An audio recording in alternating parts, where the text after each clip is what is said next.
வணக்கம். நான் பெய்லஸ் கான்லி. வாழ்க்கையில நம்ம எல்லாருமே நிச்சயமற்ற தன்மையை எதிர்கொள்றோம். அது நிதி சிக்கல்கள், உறவினர் பிரச்சனை, சுகாதார பிரச்சனை அல்லது நமது எதிர்காலத்தை கண்டறிய முயற்சிக்கிறது எதுவா இருந்தாலும் ஒன்று நிச்சயம். தேவன் உங்களை பார்த்து கொண்டிருக்கிறார். அவர் உங்களை நேசிக்கிறார். நீங்க எதை எதிர்கொண்டாலுமே அவர்கிட்ட உங்களுக்கான பதில்கள் இருக்கு.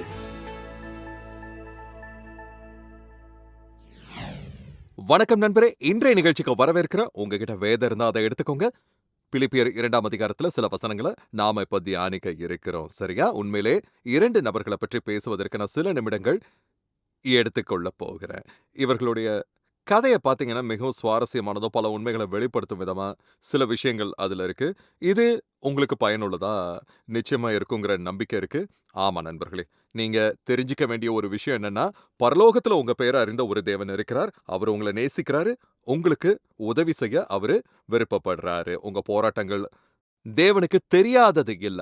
அவருக்கு தெரியுங்கிறது மட்டும் இல்ல, அவரு உங்க மேல அக்கறையும் வச்சிருக்காரு. அவருக்கு தெரியும் அக்கறை இருக்கிறது மட்டும் இல்ல, நமக்கு உதவி செய்ய வல்லமையும் அவர்கிட்ட இருக்கு.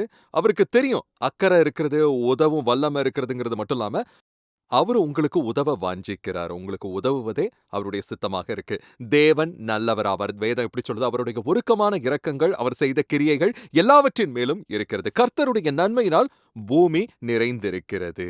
மேலும் வேதம் சொல்லுது, கர்த்தருடைய நாமத்தை நோக்கி கூப்பிடுகிற எவனும் ஏமாற்றம் அடைய மாட்டான். இன்னைக்கு நாம தியானிக்கவிருக்கும் தேவனுடைய வார்த்தையை உணர்ந்து கொள்ளவும், தேவனுடைய பிரசன்னம் உங்களோட இருக்குங்கிற உண்மையை உணர்ந்து கொள்ளவும், உங்க மனக்கண்கள் பிரகாசம் அடையணும்னு நான் இப்ப ஜெபிக்கிறேன் நண்பர்களே. நீங்க தேவனுக்கு ரொம்பவும் முக்கியமானவரு. பிலிப்பியர் 2ஆம் அதிகாரத்துல பவுல் பிலிப்பி நகரத்துல ஒரு சபையை நிறுவி இருந்தாரு. இப்போ அவர் அந்த சபையினருக்கு ஒரு கடிதமும் எழுதுறாரு. அங்கு உள்ளவர்களோட நிலைமை எப்படி இருக்குங்கிறத அவர் அறிந்து கொள்ள விருப்பப்படுகிறாரு. அதற்காக அவர் தீமோத்தேயுவை அவங்க கிட்ட அனுப்ப திட்டமிடுறாரு. தீமோத்தேயு விசுவாசத்தில் பவுலுக்கு ஒரு மகனை போன்றவர். பிலிப்பியர் 2:19 பவுல் சொல்கிறார், அன்றியும் நானும் உங்கள் செய்திகளை அறிந்து மனத்தேறுதல் அடையும்படி சீக்கிரமாய் தீமோத்தேயுவை உங்களிடத்தில் அனுப்பலாம் என்று கர்த்தராகிய இயேசுவுக்குள் நம்பியிருக்கிறேன். வேறு வார்த்தையில தீமோத்தேயுவின் மூலமாக நான் விவரங்களை அறிந்து கொள்ள போகிறேன்னு அவர் சொல்றாரு. அந்த காலத்துல அவர் தொலைபேசியை எடுத்த உடனே அவங்கள கூப்பிட்டு பேச முடியாது. அங்க என்ன நடக்குங்கிறத தெரிஞ்சுக்க இமெயில் அனுப்பவும் அவங்களால முடியாது. அவங்க ஒரு கடிதத்தை அனுப்பிட்டு அதுக்கு பதில் வரும் வரை காத்திருக்கணும். அல்லது ஒரு மனிதரை அனுப்பி வைக்கணும். இதைத்தான் பவுல் இப்போ செய்து கொண்டிருக்கிறார். உண்மையிலே பிலிப்பியர் நிருபத்தின் 1 அதிகாரத்துல குறிப்பிடப்பட்டுள்ளபடி அந்த சபையாரின் நிலைமை மிகவும் நெருக்கடியானதாக இருந்தது. கிறிஸ்துவின் மீதான தங்கள் விசுவாசத்தின் நிமித்தம் அவர்கள் கடுமையான உபத்திரவங்களை சந்தித்துக்கிட்டு இருந்தாங்க. தங்கள் எதிரிகளால் அவர்கள் கடுமையாக எதிர்க்கப்பட்டாங்க. ஆனா பவுல் அவங்களோட நிலைமை குறித்த விவரங்கள் அறிய விருப்பப்பட்டாரு. அவங்க விசுவாசத்துல உறுதியா நிக்கிறாங்களாங்கிறதையும், ஜீவ வார்த்தையை உறுதியா பற்றி கொண்டு இருக்கிறாங்களாங்கிறதையும் தெரிஞ்சுக்க ஆசைப்பட்டாரு. அதான் தீமோத்தேயுவை அனுப்புறாரு. ஆனா அடுத்த வசனத்துல சொல்றாரு, அதனேன் என்றால் உங்கள் காரியங்களை உண்மையாய் விசாரிக்கிறதற்கு என்னைப் போல மனதுள்ளவன் அவனே என்று வேறொருவனும் என்னிடத்தில் இல்லை. தீமோத்தேயு அங்க வந்து உங்க நிலைமை குறித்தும், நீங்க எப்படிப்பட்ட சூழ்நிலைகளை கடந்து போறீங்கிறத குறித்தும் எனக்கு தகவல் தெரிவிப்பாரு. அவர் உங்களுக்கு ஊழியம் செய்வாரு. பவுல் தீமோத்தேயுவை அனுப்புனது நல்லதோ கெட்டதோ செய்திகளை அறிந்து தகவல் பெறுவதற்காக மட்டும் இல்ல, மாறா அந்த சபையாருக்கு உதவி செய்யறதுக்கும் அவர் தீமோத்தேயுவை அனுப்புறாரு. சரியா? அவங்க கிட்ட தொடர்ந்து வர வசனங்கள்ல சொல்றாரு, மற்றவர்கள் எல்லோரும் கிறிஸ்து இயேசுவுக்குரியவைகளை தேடாமல் தங்களுக்குரியவைகளை தேடுகிறார்கள். ஆனால் ஏனெனில் தீமோத்தேயு இதற்கு முன்பே பிலிப்பி பட்டணத்திற்கு போயிருந்தவர், தகப்பனுக்கு பிள்ளை ஊழியம் செய்வது போல் அவன் என்னோடு கூட சுவிசேஷத்தின் நிமித்தம் ஊழியம் செய்தான் என்று அவனுடைய உத்தம குணத்தை அறிந்திருக்கிறீர்கள். ஆகையால் என் காரியங்கள் இன்னபடி நடக்கும் என்று நான் அறிந்தவுடனே அவனை அனுப்பலாம் என்று நினைத்திருக்கிறேன்.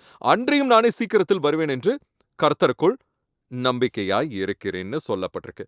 இது ரொம்ப சுவாரஸ்யமானது. பவுல் இப்படி சொன்னாரு, நானும் விரைவில் அங்கு வருவேன் என்று கர்த்தர் மீது நம்பிக்கை வைத்திருக்கிறேன் என்று. அதே போல 19ஆம் வசனத்துல தீமோத்தேயுவை விரைவில் உங்களிடம் அனுப்பி வைக்க கர்த்தராகிய இயேசுவின் மீது நான் நம்பிக்கை வைத்திருக்கிறேன்னு சொல்லியிருந்தார். எனவே இது வெறும் கற்பனையான ஆசை சார்ந்த விஷயம் இல்ல. இது ஒரு நபரின் மீது வைக்கும் நம்பிக்கை. தீமோத்தேயுவை அனுப்பி வைக்கும் திட்டம் நிச்சயம் கைகூடுன்னு பவுல் நம்புறாரு. அதே வேளையில தேவன் தனக்கு ஒரு வழியை திறந்து கொடுப்பாருன்னு, அதன் மூலம் தானும் விரைவில் அங்கு செல்ல முடியும்னு அவர் உறுதியா நம்புறாரு.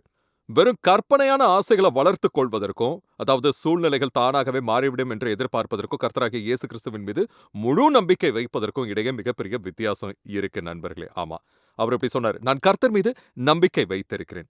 நண்பரை, நம்ம கர்த்தரை நம்புவது என்பது அவருடைய வார்த்தையை, அவருடைய குணாதிசயத்தை மற்றும் அவருடைய உண்மையுள்ள தன்மையை நம்புறதாகும். ஏதோ ஒன்று நடந்துவிடும்னோ, சூழ்நிலைகள் மாறிடும்னோ வெறும் கற்பனையில மிதப்பதோ, நம்பிக்கொண்டிருப்பதோ அல்லது ஜெபித்து கொண்டிருப்பதோ அல்ல. இல்ல, நம்ம நம்பிக்கை அவருடைய மாறாத குணாதிசயத்தின் மீது அமைந்திருக்கிறது. அவர் ஒருபோதும் மாறாத கர்த்தர் ஆவார். இயேசு கிறிஸ்து நேற்றும் இன்றும் என்றும் மாறாதவர்னு வேதம் நமக்கு சொல்லுது. அவர் அன்று ஒரு சுகமளிப்பவராக இருந்தார் என்றால் இன்றும் அவர் அப்படித்தான். அவர் இன்று இரக்கமுள்ளவராக இருந்தா இன்னைக்கும் அப்படித்தான். அவரில் தேவனுடைய வாக்குறுதிகள் அனைத்தும் ஆம் என்றும் ஆமென் என்றும் இருக்கு. அந்த வாக்குறுதிகள் அனைத்தும் ஆம் என்று இருக்கும்போது நான் மட்டும் எப்படி ஒருவேளை என்று சொல்ல முடியும்? நான் மட்டும் எப்படி இல்லைன்னு சொல்ல முடியும்? இல்ல, அவரில் உள்ள வாக்குறுதிகள் அனைத்தும் ஆம் என்றே தான் இருக்குது. பவுல் செய்தது போலவே நானும் என்னுடைய நம்பிக்கையை அவருடைய மாறாத வார்த்தையின் மீதும் அவருடைய மாறாத குணாதிசயத்தின் மீதும் உறுதியாக நிலைநிறுத்துகிறேன். எனவே அவர் இப்ப தீமோத்தேயுவை விசுவாசத்துல தனக்கு பிறந்த சொந்த மகனை அனுப்புவது குறித்து பேசுகிறார். இப்ப அவர் பேச்ச மாற்றி வேறொருவரை பற்றி பேசுகிறார். உண்மையிலே பவுல் சிறையில இருந்தப்போ பிலிப்பியர்கள் அவருக்கு உதவியாக அனுப்பி வைத்த ஒருவரை பற்றி பேசுகிறார். அந்த மனிதருடைய பெயர் எப்பாப்பிரோதீத்து. பிலிப்பியர் 2:25 அவர் சொல்றாரு, மேலும் என் சகோதரனும் உடன் வேலையாலும் உடன் சேவகனும் உங்கள் ஸ்தானாதிபதியும் என் குறைச்சலுக்கு உதவி செய்தவனுமான எப்பாப்பிரோதீத்துவை உங்களிடத்தில் அனுப்ப வேண்டும் என்று எண்ணினேன்னு சொல்றாரு. இங்க குறிப்பிடப்பட்டிருக்க தூதருங்கிற வார்த்தை கிரேக்க மொழியில அப்போஸ்தலர் என்பதை குறிக்கும் சொல். அவர் உங்கள் அப்போஸ்தலராக இருக்கிறார். அப்போஸ்தலர் என்றால் அனுப்பப்பட்டவர் என்று பொருள். நீங்கள் 4ஆம் அதிகாரத்தை பார்த்தா அது 18ஆம் வசனமாக இருக்கும்னு நினைக்கிறேன். பிலிப்பி சபையார் பவுலுக்கு தேவை ஏற்பட்ட நேரத்தில் உதவி செய்வதற்காக பண உதவியோட எப்பாப்பிரோதீத்துவை அனுப்பி வைத்திருந்தார்கள். பவுல் அந்த உதவியை தேவனுக்கு பிரியமானதும் அங்கீகரிக்கப்படத்தக்கதுமான ஒரு பலி என்று வர்ணித்தார். பவுல் இப்படி சொன்னார், நீங்கள் எனக்கு அனுப்பி வைத்த அந்த உதவி நிமித்தம் எனக்கு தேவையான அனைத்தும் என்னிடம் நிறைவாக இருக்கிறது. இதில் கவனிக்கத்தக்க ஒரு சுவாரஸ்யமான விஷயம் என்னன்னா, அதே மூச்சுல அவரு பின்வருமாறும் சொன்னாரு, மேலும் என் தேவன் தம்முடைய ஐஸ்வர்யத்தின்படி உங்கள் குறைவை எல்லாம் கிறிஸ்து இயேசுவுக்குள் மகிமையிலே நிறைவாக்குவார். நாம இந்த வாக்குறுதியை அதன் சூழல்ல இருந்து தனிமைப்படுத்தி பார்க்கக்கூடாது. இந்த வாக்குறுதி நற்செய்தி பணிக்காக தாராளமா பகிர்ந்தளிக்கும் மனப்பான்மை கொண்ட மக்களுக்கு அளிக்கப்பட்டதாகும். பவுல் இப்படி சொன்னார், இதோ என் தேவன் தம்முடைய ஐஸ்வர்யத்தின்படி உங்கள் குறைவை எல்லாம் கிறிஸ்து இயேசுவுக்குள் மகிமையிலே நிறைவாக்குவார் என்று. நாம இந்த வாக்குறுதி அதன் சூழல்ல இருந்து அதன் பின்னணியிலிருந்தும் தனிமைப்படுத்தி பிரித்தெடுத்து தன்னிச்சையா பயன்படுத்திக்க முடியாது. இழந்த ஆத்துமாக்களுக்காக உங்க இருதயத்துல பாரம் இருந்து நீங்க நற்செய்தி பணிக்கு தியாகத்தோடு கூட உங்களை அர்ப்பணித்து பங்களித்து வர்றீங்கன்னா உங்க தேவைகள் எல்லாம் தேவன் அதை சந்திப்பாருன்னு நீங்க அவரை நம்பலாம். உங்க தேவைக்கு ஏற்றவாறு அல்ல, மாறாக மகிமையில் உள்ள அவருடைய ஐஸ்வர்யத்திற்கு ஏற்றவாறு அவர் சந்திப்பார். ஏனெனில் அவர் உங்கள் தேவையை உங்கள் தேவைக்கு ஏற்றவாறு மட்டுமே சந்திப்பார் என்றால் அந்த தேவை பூர்த்தியான உடனே தேவனுடைய கிருபையும் தேவனுடைய கொடுத்தலும் அத்துடன் முடிந்துவிடும். ஆனால் அவர் நம்முடைய தேவையை தம்முடைய மகிமையின் ஐஸ்வர்யத்திற்கு ஏற்றவாறு சந்திக்கிறார். இது மிகுதியை குறிக்குது. அதாவது வழிந்தோடும் நிறைவுன்னு பொருள். நமக்கு தேவைப்படுறதை விட அதிகமானதை அவர் தரார். இதன் மூலம் நாமும் மற்றவங்களுக்கு கொடுக்கவும் ஒவ்வொரு நற்கிரியையிலும் தாராளமா பங்களிக்கவும் முடியுது. அவர் நம்முடைய தேவைகளை சந்திக்கும் போது அது மனித தரவு நிலை இல்ல, பரலோக தரநிலையின்படி அமைது. இந்த நிதி உதவியுடன் அவர்கள் எப்பாப்பிரோதீத்துவை அனுப்பியிருந்தார்கள். இப்போது பவுல் எப்பாப்பிரோதீத்துவை மீண்டும் அவர்களிடமே அனுப்பி வைக்க இருக்கிறார். அவர் அவங்களுக்கு ஒரு உடன் வேலையாளாகவும் உடன் போர் வீரனாகவும் திகழ்ந்தவர். பவுலுக்கு தேவை ஏற்பட்ட நேரத்துல எப்பாப்பிரோதீத்து அவருக்கு பணிவிட செஞ்சார். இப்ப இதை கவனிங்க. 26ஆம் வசனத்துல சொல்றாரு, அவன் உங்கள் எல்லார் மேலும் வாஞ்சையுள்ளவனும் தான் வியாதிப்பட்டதை நீங்கள் கேள்விப்பட்டதினாலே மிகவும் வியாகுலப்படுகிறவனுமாய் இருந்தான். கவனிங்க, ஒரு அப்போஸ்தலரா இருக்கிறது மட்டும் உங்க சத்துருவின் தாக்குதல்ல இருந்து விலக்கி வைக்க கூடாது. ஒரு போதகராக இருப்பது மட்டும் உங்களை சத்துருவின் தாக்குதல்கள்ல இருந்து விடுவித்து விடாது. போதகர்களும் நற்செய்தி பணிக்கு அழைக்கப்பட்டவர்களும் நீங்க போராடுகிற அதே போராட்டங்களையும் அவர்களும் போராட வேண்டியிருக்கு. ஆமா நண்பர்களே, ஒருவேளை உங்க போதகரோ அல்லது உங்க ஊழியரோ உங்களுக்கு ஒரு மிக உயர்ந்த அசாத்தியமான நபரா தோன்றலாம். அதனால நீங்க எதிர்கொள்ள அதே விதமான பிரச்சனைகளை அவங்க சந்திக்க வேண்டியதில்லை நீங்க நினைக்கலாம். ஹே, உங்களை நீங்களே ஏமாற்றிக்காதீங்க. நீங்க எதிர்கொள்ள வேண்டிய அதே விதமான போராட்டங்களை அவங்களும் எதிர்கொள்ள வேண்டியிருக்கு. அந்த போராட்டங்களுக்கு மத்தியில அவங்க உங்களுக்கு ஊக்கத்தையும் உற்சாகத்தையும் கொடுக்கறாங்க. அவர்கள் தங்கள் சொந்த வாழ்க்கைக்கு தேவனை நம்பி இருக்க வேண்டியிருக்கு. அதே வேளையில உங்க சூழல்ல உங்களை மீட்பதற்காகவும் எல்லாவற்றையும் மாற்றக்கூடிய வல்லமை உள்ள கர்த்தருடைய வார்த்தையை உங்களுக்கு கொண்டு வருவதற்காகவும் அவர்கள் அந்த ஜீவ வார்த்தையை உங்ககிட்ட கொண்டு வராங்க. நீங்க உங்க போதகருக்கு ஜெபிக்கணும். எங்களுக்கு உங்க ஜெபங்கள் தேவை. உங்க ஊழியருக்கோ உங்க வேதாகம ஆசிரியருக்காகவும் நீங்க ஜெபிக்கணும். ஆக எப்பாப்பிரோதீத்து சுகவீனமாய் இருந்தார் என்று அவர்கள் கேள்விப்பட்டதை நினைத்து அவர் மிகவும் கலக்கமடைந்திருந்தார். 27ஆம் வசனத்துல பவுல் சொல்றாரு, அவன் வியாதிப்பட்டு மரணத்திற்கு சமீபமாய் இருந்தது மெய்தான். ஆகிலும் தேவன் அவனுக்கு இறங்கினார். அவனுக்கு இறங்கினதுமல்லாமல் துக்கத்தின் மேல் துக்கம் எனக்கு உண்டாகாதபடிக்கு எனக்கும் இறங்கினார் என்று சொல்லப்பட்டிருக்கு. இப்ப அதை பற்றி சில நிமிடங்கள் நான் பேச விருப்பப்படுகிறேன் நண்பர்களே. சுகமளித்தல் என்பது தேவனுடைய இரக்கங்களில் ஒரு விஷயமாகும். ஆமா, சுகமளித்தல் என்பது. எப்பாப்பிரோதீத்து மரணத்தின் விளிம்பு வர நோய்வாய்ப்பட்டு இருந்தார். ஆனால் தேவன் அவர் மீது இரக்கம் காட்டினார். பவுல் இப்படி சொன்னார், அவர் மீது மட்டுமல்ல, எப்பாப்பிரோதீத்து சுகமடைந்து உயிர் பெற்றெழுந்தது என் மீதும் காட்டப்பட்ட இரக்கமாகும். ஏனெனில் அப்படி நடக்காவிட்டால் நான் துயரத்தின் மேல் துயரத்தை சந்தித்திருப்பேன். சுகமளித்தல் என்பது தேவனுடைய இரக்கங்களில் ஒன்றாகும். நற்செய்தி நூல்களை நாம வாசிக்கும்போது இயேசு இரக்கத்தால் உந்தப்பட்டதை நாம பார்க்கிறோம். இரக்கம், ஆமா, தேவனுடைய இரக்கமும் பிரிவும் நோயாளிகளை சுகமாக்க அவரை தூண்டியது என்று நீங்க சொல்லலாம். புதிய ஏற்பாடு இயேசுவை நம்முடைய இரக்கமும் பரிவும் நிறைந்த பிரதான ஆசாரியர் என்று அழைக்குது. அவர் மாறுவதில்லை. அவருடைய இரக்கங்கள் ஒருபோதும் குறைவது கிடையாது. புலம்பல் 3:22-23 சொல்கிறது, நாம் நிர்மூலமாகாதிருக்கிறது கர்த்தருடைய கிருபை, அவருடைய இரக்கங்களும் முடிவில்லை. அவைகள் காலைதோறும் புதியவைகள், உமது உண்மை பெரிதாய் இருக்கிறது என்று நமக்கு சொல்லப்பட்டுள்ளது. தேவன் இரக்கத்தால் நிறைந்தவர்னு வேதம் சொல்லுது. அவருடைய கனிவான இரக்கங்கள் அவருடைய படைப்புகள் அனைத்தின் மீதும் இருக்கிறது. நண்பர்களே, அவர் கிருபை நிறைந்தவர் என்று சங்கீத புத்தகம் நமக்கு சொல்லுது. அவரு இரக்கத்தால நிறைஞ்சவர், அவர் கிருபை நிறைந்தவர். கிருபை நிறைந்தவர் என்ற சொல்லின் பொருள் என்னவென்றால், பிறருக்கு நன்மைகளை செய்ய அவர் எப்போதும் ஆயத்தமாக இருக்கிறார் என்பது. நண்பரே, சுகமளித்தல் என்பது அவருடைய இரக்கங்கள்ல ஒன்று. பசிபிக் அல்லது அட்லாண்டிக் பெருங்கடலே உங்க தலைக்கு மேல தாங்கிக் கொண்டிருப்பதாக நீங்க கற்பனை செஞ்சு பாருங்களேன். அந்த பிரம்மாண்டமான நீர் குவியலையும் அதன் முழு எடையும் உலகத்தின் மீது தங்கள் அலைகளை பாய்ச்சுவதற்கு ஏதேனும் ஒரு விரிசலையோ இடுக்கையோ எங்காவது தேடிக்கொண்டிருப்பது போல இருக்கும் அது. ஆனா தேவனுடைய பரந்த இரக்க இதயம் உங்க வாழ்க்கையில தம்முடைய பரிவையும் இரக்கத்தையும் பொழிவதற்கு ஒரு வழியை தேடிக்கொண்டிருக்கும். அவருடைய இருதயம் அதை காட்டிலும் எவ்வளவோ மேலானது. ஆமா நண்பர்களே, அந்த பெருங்கடல் கூட இவருக்கு ஈடாகாது. சரியா? சாலையோரத்தில் அமர்ந்து பிச்சை எடுத்துக்கொண்டிருந்த பார்வையற்ற பர்த்திமேயுவை நினைச்சு பார்க்கிற அவர், இயேசுவே தாவீதின் குமாரனே எனக்கு இரங்கும்னு சத்தமாக கூவினாரு. இயேசு நின்று அவர் மீது இரக்கம் காட்டி அவருடைய கண்களை திறந்தாரு. நற்செய்தி நூல்ல வரும் நோயாளிகள் பலர் இரக்கத்திற்காக சத்தமிட்டாங்க. அவர்கள் நீதிக்காக கூக்குரல் இடல. மாறா இரக்கத்திற்காகவே கூக்குரல் இட்டாங்க. நண்பரே, நமக்கு தேவைப்படுவது அதுதான். எப்பாப்பிரோ தீத்து தேவருடைய இரக்கத்தை அனுபவித்தார். ஆனா இங்க ஒரு கேள்வி வருது. எப்பாப்பிரோ தீத்து ஏன் நோய்வாய்ப்பட்டாரு? வேத வசனங்கள் இதை தெளிவா வெளிப்படுத்துது. இதுல நாம ஆழ்ந்து சிந்திக்க வேண்டிய ஒரு உண்மையான சத்தியமும் அடங்கியிருக்கு. பிலிப்பு சபையில் இருந்தவர்கள் தான் நோய்வாய்ப்பட்டு இருப்பதாக கேள்விப்பட்டிருக்கிறார்கள் என்பதை அறிந்தபோது பவுல் மிகுந்த மன வருத்தத்திற்கு ஆளானார். ஆமா, பவுல் குறிப்பிடுவது போல எப்பாப்பிரோ தீத்து நோய்வாய்ப்பட்டு இருந்தார். அதுவும் மரணத்தின் விளிம்புக்கே செல்லும் அளவுக்கு. ஆனா தேவன் அவர் மீது இரக்கம் காட்டினார். அதாவது தேவன் அவரை மரணத்திலிருந்து மீட்டெடுத்து மீண்டும் சுகப்படுத்தினாரு. இந்த இரக்கம் எப்பாப்பிரோ தீத்துக்கு மட்டுமல்லாமல் பவுலுக்கும் கிடைத்ததுன்னு அவர் சொல்றாரு. ஏனெனில் எனக்கு தாங்க முடியாத துயரம் ஏற்படாமல் இருக்கவும் அந்த இரக்கம் எனக்கு தேவைப்பட்டதுன்னு. பிலிப்பியர் 2:28-30. ஆகையால் நீங்கள் அவனை மறுபடியும் கண்டு சந்தோஷப்படவும் என் துக்கம் குறையவும் அவனை அதிசீக்கிரமாய் அனுப்பினேன். ஆனபடியிலே நீங்கள் கர்த்தருக்குள் மிகுந்த சந்தோஷத்தோടെ அவனை ஏற்றுக்கொண்டு இப்படிப்பட்டவர்களை கனமாய் எண்ணுங்கள். ஏனெனில் நீங்கள் எனக்கு செய்ய வேண்டிய ஊழியத்திலே உங்கள் குறைவை நிறைவாக்கும்படிக்கு அவன் தன் பிராணனையும் எண்ணாமல் கிறிஸ்துவின் ஊழியத்தின் நிமித்தம் மரணத்திற்கு சமீபமாய் இருந்தான். கிறிஸ்துவுக்காக செய்யும் பணி நிமித்தம் அவன் தன்னுடைய ஜீவனையும் பொருட்படுத்தாம மரணத்தின் விளிம்புக்கே சென்றான். இப்ப இந்த விஷயத்தை பற்றி சில நிமிடங்கள் பேசணும். கிறிஸ்துவின் பணிக்காக தன்னுடைய ஜீவனையும் பொருட்படுத்தாமல். கிரேக்க மொழியில் பயன்படுத்தப்பட்டுள்ள இந்த சொற்றொடர் உண்மையிலே சூதாட்டத்தின் தொடர்புடைய ஒரு சொல்லாகும். சூதாட்டத்தின் போது பயன்படுத்தப்படும் ஒரு கலை சொல்லாக இது விளங்கியது. இதன் நேரடி பொருள் என்னன்னா, எப்பாப்பிரோ தீத்து தன் சொந்த உயிரையே பந்தயமாக வைத்து சூதாடினார் என்றோ, அல்லது தான் ஆபத்து உள்ளாகும் வகையில தன்னைத்தானே கவனக்குறைவாக வெளிப்படுத்திக் கொண்டார் என்றோ நாம் அறிந்து கொள்ளலாம். நண்பரே, உடல்நலம் சார்ந்த இயற்கையின் விதிகளையும் மீறி நல்ல காரியங்களை செய்வதற்காகவே என்றாலும் கூட தேவையற்ற ஆபத்துகளுக்கு நம்மை நாமே உட்படுத்திக் கொண்டால் அதற்கான விலையை நாம கொடுக்காமல் தப்ப முடியாது. வேதம் சொல்லுது ஞானமே பிரதானமானது. இங்க எப்பாப்பிரோ தீத்து ஒரு நற்காரியத்தையே செய்து கொண்டிருக்கிறார். அவரு பவுலுக்கு ஊழியம் செய்து வருகிறார். ஆனால் அப்படி செய்யும் போது அவர் தன் உடல் ரீதியான உயிருக்கே ஆபத்தை விளைவித்துக் கொண்டார். சந்தேகத்திற்கிடமின்றி அவர் தன்னை முழுமையாக வருத்திக் கொண்டு சோர்வின் உச்சத்தை அடையும் வர அவரு உழைச்சார். அவர் தன்னுடைய சொந்த உயிரையே பந்தயமாக வைத்தார். அதற்கான விலையையும் அவர் கொடுக்க வேண்டியதாயிற்று. அவருடைய அந்த அறியாமையை, அதாவது அந்த அறியாமை செயலின் மீது தேவன் இரக்கம் காட்டியதோ அவருக்கு தேவையான சுகத்தையும் மீட்பையும் அருளியதுமே அவரை மரணத்தில் இருந்து மீட்டெடுத்தது. கடந்த பல வருஷங்களா நான் கற்றுக்கொண்ட ஒரு உண்மை என்னன்னா, நான் என்னை எந்த அளவுக்கு வருத்தி கொண்டு வேலைகளை திட்டமிட்டாலும் தேவன் அதை தடுக்காம அதை செய்ய அனுமதிப்பாரு. கடந்த காலங்களில் நான் அப்படித்தான் செஞ்சுக்கிட்டு இருந்தேன். பல காரியங்களுக்கு நான் இல்லைங்கிற பதில சொல்றதே கிடையாது. மாறா நான் ஒப்புக்கொள்ளக்கூடாத பல காரியங்களுக்கும் ஆம்னே பதில் சொன்னேன். சில சமயங்களில் எனது பிரசங்க பயணங்களின் போது ஒரே வாரத்திற்குள் பல நகரங்களை சுமார் 18 அல்லது 19 முறை நான் பிரசங்க செய்யும் நிலை எனக்கு ஏற்படும். ஆமா, அதாவது ஒரு முறை நான் ஐரோப்பிய பயணம் ஒன்றிலிருந்து திரும்பிக் கொண்டிருந்தபோது நடந்த ஒரு நிகழ்வு எனக்கு நல்லாவே ஞாபகம் இருக்கு.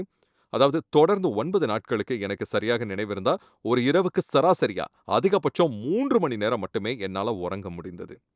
அந்த பயணத்திற்கான கால அட்டவணைய தயாரிக்கும் பொறுப்ப நான் வேற ஒருத்தர்கிட்ட ஒப்படைச்சிருந்தேன். அந்த அட்டவணை குறித்து நான் அவங்களோட வாக்குவாதமும் செஞ்சேன். ஆனா, நான் விமானத்தில ஏறியதும் அது ஜெர்மனியின் ஃபிராங்க்ஃபர்ட் விமான நிலையமா இருக்கும்னு நெனைக்கிறேன். விமானம் புறப்படுவதற்கு முன்பாக நான் உறங்கிட்டேங்கிறது எனக்கு நல்லா ஞாபகம் இருக்கு. அடுத்த 12 மணி நேரத்திற்கு அல்லது அந்த விமான பயணம் எவ்வளவு நேரம் நீடித்ததோ, அவ்வளவு நேரத்திற்கும் நான் கண் விழிக்கவே இல்ல. சரியா சொன்னா 12 1/2 மணி நேரம் ஏறக்குறைய அந்த அளவுக்கு உறங்கியிருப்பேன். நான் கண்ண முழிச்சு பார்த்தப்ப ஒரு விமான பணிப்பெண் கைகள கட்டிக்கொண்டு என் தலை மாட்டுல நின்னுகிட்டு இருந்தாங்க. அவங்க என்ன பார்த்து, "நாம புறப்படுவதற்கு முன்பு நீங்க ஏதேனும் போதை மருந்துகள உட்கொண்டீங்களான்னு?" கேட்டாங்க. அதுக்கு நான், "இல்ல நான் எதையும் உட்கொள்ளலன்னு" பதிலளிச்சேன். "அப்படி இல்லன்னா, இவ்வளவு அமளிக்கு மத்தியில உங்களால எப்படி தூங்க முடியும்னு?" வியப்போட கேட்டாங்க. நான் எந்த அமளிய பற்றி சொல்றீங்கன்னு கேட்ட உடனே, "நான் கடந்த 25 வருடங்களா விமான பணிப்பெண்ணா பணியாற்றி வரேன். ஆனா நான் பயணித்ததிலேயே மிக மோசமான பயணம் இதுதான். பயணிகள் எல்லாரும் அலறிக் கொண்டு இருக்கிறாங்க. விமானம் குலுங்கி சிதறி விடுமோன்னு நாங்க அச்சப்பட்டோம். கால் நூற்றாண்டு கால விமான பயணத்துல இப்படி நான் சந்திச்சதே இல்ல" அப்படின்னாங்க. "ஆனா உங்கள பார்த்தா நீங்க நல்லா தூங்கிக்கிட்டு இருந்தீங்க" அப்படின்னாங்க. நான், "சரி மேடம், நான் சோர்வா இருந்தேன்" அப்படின்னேன். அது உண்மதான். ஆனா முட்டாள்தனமாக யாரோ ஒருத்தர் என்ன சாகும் அளவுக்கு சோர்வடையச் செய்யும் ஒரு ஸ்கெட்யூல திட்டமிட அனுமதிச்சுட்டேன். நான் பல காரியங்களுக்கு ஆம்னு சொல்லி பல பயணங்கள் மேற்கொண்டேன். ஒரு வருஷத்துல 6 வெளிநாட்டு பயணங்கள் செய்வேன். அது பெரிய விஷயமா தோன்றாமல் இருக்கலாம். ஆனா அந்த நேரத்துல நான் ஒவ்வொரு வார இறுதியிலும் 7 முறை பிரசங்கம் செஞ்சுகிட்டு இருந்தேன். சனிக்கிழமைகள்ல 2 முறையும், ஞாயிற்றுக்கிழமைகள்ல 5 முறையும் நான் பிரசங்கம் செய்வேன். அதோட புதன்கிழமை இரவுகள்ல சில சமயங்கள்ல நான் விமானத்துல ஏறும்போது வெளிநாட்டு பயணத்த ஆவலோட எதிர்பார்த்திருப்பேன். ஏனென்றால் விமானத்துல தூங்கலான்னு. அது முட்டாள்தனம். நான் இளமையாகவும், வலிமையாகவும் இருந்தேன். என்னை யாராலும் வெல்ல முடியாதுன்னு நெனச்சேன். நான் எப்பாப்பிரோ தீத்துவ போல என்னுடைய வாழ்க்கைய வைத்து பொறுப்பற்ற முறையில விளையாடி செய்யக்கூடாத காரியங்கள செய்து கொண்டிருந்தேன். என்னுடைய முட்டாள்தனத்தின் மீது தேவன் இரக்கம் காட்டினார் நண்பர்களே. இப்ப என்ன பார்த்துக் கொண்டிருக்கும் சிலர், ஆனா நான் இத ஆண்டவருக்காக செய்கிறேன். துருப்பிடித்து போவத விட எரிந்து போவதே மேல் என்று சொல்வார்கள் என எனக்கு நல்லாவே தெரியும். சரி, அது கேட்பதற்கு மிகவும் புத்திசாலித்தனமா தோன்றலாம். ஆனா நீங்க 2ல் ஒன்றையும் செய்ய வேண்டியது இல்ல. நீங்க ஒவ்வொரு வாரமும் ஓய்வு நாள கடைப்பிடிக்கலன்னா கண்டிப்பா கடைப்பிடிக்கணும். ஏன்னா அதன் விளைவுகள் உங்கள ஒரு நாள் கண்டிப்பா பாதிக்கும். தேவன் கூட ஓய்வு நாள்ல ஓய்வு எடுத்தாரு. அவருக்கு அது தேவையாக இருக்கல. நமக்கு ஒரு உதாரணமா அவரு செஞ்சாரு. நீங்க உங்க சரீரத்த கவனித்துக் கொள்ளணும். நீங்க ஞானத்த அதுக்கு பயன்படுத்தணும். உங்க பெயர் யோவான்னு வச்சுக்கலாமே. நீங்க உங்களையே வருத்திக் கொள்ளும் அளவுக்கு வேலைகள திட்டமிடுறீங்க. நீங்க செய்ய வேண்டியத விட கடினமா உழைக்கிறீங்க. நீங்க சரியான ஓய்வு எடுக்கிறதில்ல. சரியா சாப்பிடுறதில்ல. அதனால உங்க உடல் நலம் சீர்குலையுதுன்னு வச்சுக்கலாம். நீங்க நல்ல காரணங்களுக்காக இதை செய்துகிட்டு வரீங்க. ஆனா நீங்க தேவனை ஏன் அப்படின்னு கேட்கிறீங்க. தேவன் யோவானை ஏன் என்று கேட்கிறார். நண்பரே, உங்களுக்கு இரக்கம் தேவை. இப்ப நான் சொல்றத கேட்கும் சிலர் இருக்காங்க. நீங்க உங்க வழிகள மாற்றிக் கொள்ளணும். அதாவது உங்கள நீங்களே இப்படி பைத்தியக்காரத்தனமா வேலைகள திட்டமிடுவத நிறுத்தி ஓய்வுக்காக நேரத்த ஒதுக்கணும். நீங்க ஓய்வெடுப்பதற்காகவே, மேலும் நீங்கள் சரியா சாப்பிடத் தொடங்கணும். ஏன்னா, இரு முனைகளிலும் எரிக்கப்பட வேண்டிய ஒரே மெழுகுவர்த்தி. இரக்கம் எனும் மெழுகுவர்த்தி தான். சரியா? ஆனா நீங்க அந்த மெழுகுவர்த்திய இரு முனைகளிலும் எரித்தா, நீங்கள் எரிந்து சாம்பல் ஆயிடுவீங்க. அது உங்க உடல் நலத்த கண்டிப்பா பாதிக்கும். அது உங்க உணர்ச்சிகளையும் பாதிக்கும். தேவனுக்கு நன்றி. அவர் எப்பாப்பிரோ தீத்துவின் மீது இரக்கம் காட்டினார். நீங்கள் இரக்கத்திற்காக கதறி அழைத்தால், அவர் உங்கள் மீது இரக்கம் காட்டுவார்ன்னு நான் நம்புறேன். ஆனா நீங்க உங்கள நீங்களே கவனித்துக் கொள்ளணும். வேதத்துல எலியாவின் கதைய நாம வாசித்திருக்கிறோம். அவரு எப்பேர்ப்பட்ட தேவ மனிதராக திகழ்ந்தாரு. அவரு ஜெபம் செஞ்சாரு. உடனே வானம் அடைக்கப்பட்டது. அவர் ஜெபம் செஞ்ச உடனே வானம் அடைக்கப்பட்டது. 3 1/2 ஆண்டுகளுக்கு மழை பெய்யவே இல்ல. கார்மேல் மலையின் உச்சியில ஆகாப் ராஜாவோடும், பாகால் தீர்க்கதரிசிகள் அனைவரோடும் அவரு ஒரு பெரும் சவால சந்தித்தாரு. எலியா கார்மேல் மலையின் உச்சி வர நடந்தே ஏறினார். அங்க உச்சிக்கு சென்றதும் அந்த 400 தீர்க்கதரிசிகளையும் நோக்கி அவர், "சரி, நாம் இப்போது ஒரு சவாலை எதிர்கொள்ளப் போகிறோம்" அப்படின்னாரு. அங்க கூடியிருந்த இஸ்ரவேல் மக்கள் அனைவருக்கும் அவர் பிரசங்கம் செஞ்சாரு. பிரசங்கம் செய்வது சோர்வளிக்கக்கூடிய செயல் அல்ல என்று நீங்கள் நினைத்தால் நீங்கள் ஒருபோதும் பிரசங்கம் செய்ததே இல்லைன்னு அர்த்தம். அவர் அனைவரையும் நோக்கி பிரசங்கிக்கும்போது, "சரி, நீங்க ஒரு பலிபீடத்த கட்டுங்க. நானும் ஒரு பலிபீடத்த கட்டுவேன். நீங்க பாகால நோக்கி கூப்பிடுங்க. நான் கர்த்தரை நோக்கி கூப்பிடுறேன். நெருப்பினால் பதிலளிக்கும் தெய்வம் யாரோ அவரையே நாம் சேவிக்க வேண்டும்" என்று சொன்னாரு. அதை கேட்ட அனைவரும் இது நியாயமா இருக்குன்னாங்க. பாகால் தீர்க்கதரிசிகள் தங்கள் பலிபீடத்த கட்டி, தங்கள் காளைய வெட்டி, அதை அந்த பலிபீடத்தின் மீது வைத்தனர். அவர்கள் மணிக்கணக்கில் கூக்குரலிட்டு அழைத்தனர். அவர்கள் ஈட்டிகளால் தங்கள் உடலை கீறிக் கொண்டனர். அந்த நேரம் முழுவதும் எலியா அவர்கள பார்த்து ஏளனம் செஞ்சாரு. "இன்னும் சத்தமா கூப்பிடுங்க. ஒருவேளை உங்க கடவுளுக்கு காது கேட்காம போயிருக்கலாம், அல்லது அவர் கழிப்பறைக்கு சென்று இருக்கலாம், அல்லது அவர் விடுமுறைக்கு போயிருக்கலாம்னு" கேலி செஞ்சார். அவர்களை ஏளனம் செய்து முடித்தது சரி. இப்ப என்னுடைய முறைன்னாரு. அவர் தனி ஒரு ஆளாக அந்த பெரிய கற்களை இழுத்து வந்து தானே ஒரு பலிபீடத்த கட்டுனாரு. பின்னர் விறகுகள் அனைத்தையும் அவரே வெட்டி தயார் செஞ்சாரு. பலிபீடத்த சுற்றி அவரே ஒரு வாய்க்கால வெட்டி காளைய சுமந்து கொண்டு வந்து அந்த காளைய பலிபீடத்தின் மீது வைத்துவிட்டு அந்த வாய்க்கால் முழுவதும் தண்ணீர் நிரப்பும்படி செய்தார். அந்த மனிதர் அப்போது மிகுந்த களைப்படைந்த நிலையில இருந்திருக்கணும்.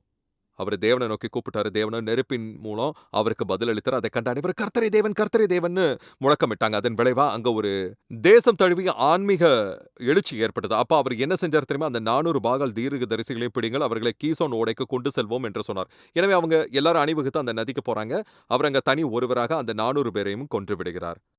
அந்த மனிதர் நிச்சயம் மிகவும் களைப்படைந்திருப்பார்.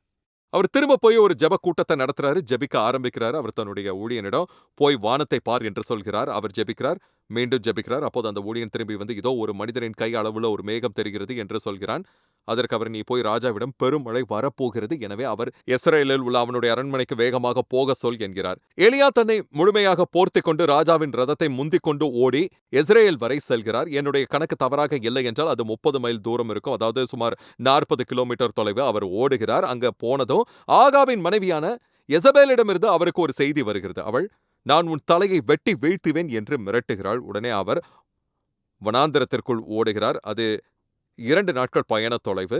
அவர் தன்னுடைய ஊழியனை ஓரிடத்தில் விட்டுவிட்டு வனாந்தரத்திற்குள் மேலும் ஒரு முழு நாள் பயணிக்கிறார். அங்க ஒரு சூரைச் செடியின் அடியில் படுத்து தான் இறந்துவிட வேண்டும் என்று ஜெபிக்கிறார். அவர் தேவனே என்னுடைய ஜீவனை எடுத்துக்கொள்ளும். இன்னும் உமக்கு ஊழியம் செய்பவன் நான் ஒருவன் மட்டுமேன்னு கதறாரு. அந்த மனிதர் தற்கொலை எண்ணம் கொண்டவராக மாறிவிடுறாரு. அவர் உணர்வு ரீதியா களைப்படைந்திருந்ததுல ஆச்சரியம் எதுவுமே இல்லை. அவர் ஆவிக்குரிய ரீதியாகவும் களைப்படைந்து போயிருந்தார். சரீர ரீதியாகவும் களைப்படைந்திருக்கிறார். ஆனா பாருங்க, எப்பாப்பிரோதீத்துவ போலவே இவரும் ஒரு நல்ல காரியத்தையே செய்து கொண்டிருக்கிறார். இவர் கர்த்தருடைய பணியை செய்து முடிக்கிறார். ஆனா அந்த பணியை முழுவதுமா தாமே செய்ய வேண்டிய அவசியம் இவருக்கு இருக்கல. எலியாவோ எல்லாவற்றையும் தாமே முன்னின்று செய்யக்கூடிய ஒரு மனிதராக இருந்தார். அவர் எல்லாவற்றையும் தாமே செய்து முடித்தார். இறுதியில் தேவனை நோக்கி தேவனே என்னுடைய ஜீவனை எடுத்துவிடும் என்று வேண்டிக் கொண்டார். அதற்கு தேவன் அன்பு மகனே இதோ பார், பவுலுக்கு முன்பாக தங்கள் முழங்கால்களை முடக்காத இன்னும் 7000 பேர் என்னிடம் இருக்கிறார்கள், நீ மட்டும் தனியாக இல்லைன்னு பதிலளித்தார். அதன் பின் ஒரு தேவதூதன் அவருக்கு முன்பாக தோன்றும்படி செய்தார். எலியா படுத்து உறங்கினார். ஒரு தேவதூதன் தோன்றி அவருக்கு குடிக்க தண்ணீர் கொடுத்தார். மேலும் தழலில் சுடப்பட்ட அப்பங்கள் அவருக்கு கொடுத்து அவர் மீண்டும் படுத்து உறங்கினார். விழித்தெழுந்து மீண்டும் உணவருந்தினார். அந்த உணவினால் கிடைத்த பலத்தை கொண்டு சுமார் 40 நாட்கள் அவர் பயணம் செய்து முடித்தார். விஷயம் இதுதான். இது உங்களில் சிலருக்கு பெரிதாக ஆவிக்குரிய காரியமாக தோன்றாமல் இருக்கலாம். ஆனால் நீங்கள் இது அவசியம் கேட்கணும். எலியா ஆவிக்குரிய ரீதியாகவும் சரீர ரீதியாகவும் உணர்வு ரீதியாகவும் முற்றிலும் சோர்ந்து போய் இருந்தாரு. உங்கள சிலருடைய நிலையும் ஏறக்குறைய அப்படித்தான் இருக்கு. நீங்க சோர்வோட படுக்கைக்கு போறீங்க. காலையில எந்திரிக்கும் போது கூட சோர்வோடையே எந்திரிக்கிறீங்க. நான் மிகவும் சோர்ந்து விட்டேன், என்னுடைய பலன் முழுவதும் தீர்ந்து விட்டது என்று நினைக்கிறீர்கள். எலியாவிற்காக தேவன் என்ன செய்தார் தெரியுமா?